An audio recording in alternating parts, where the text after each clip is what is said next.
Здравейте на всички! Бих искал да споделя едно слово, което идва от небето, и това е слово, че Христос върши чудеса и знамения днес. Аз благодаря на Бога за едно велико чудо и събитие, което направи в служението на Християнски център Спасение, град Чирпан. Бог изпрати един човек на име Дечо в служението, заедно с жена му. И Бог ги благослови, и това благословение е за радост на целия свят и на онези, които ги познават. Ето го братчето, който иска да сподели тази негова радост заедно с всички нас. Здравейте, мили братя и сестри, бъдете благословени. Аз се казвам Дечо Дечев.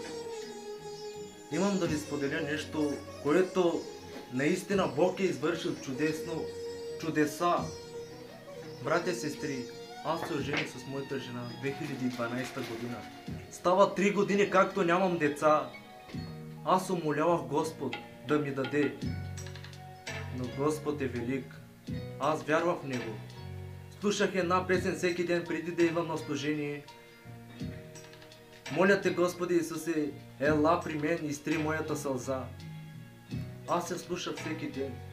Тази песен ме докосваше.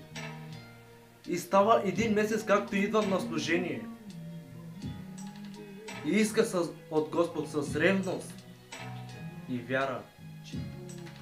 Днеска аз отидох на лекар, на гинеколог и виках: Господи Исусе, ако наистина съществуваш на този свят, покажи ми велики неща. Ако ме обичаш, Господи Исусе, дари ме с рожба. Само за 2 минути излиза жена ми и вика: аз съм бременна. И това ми е най-щастливия ден на този свят. И аз му благодаря от все сърце. Бъдете благословени, мили брати и сестри. Амин.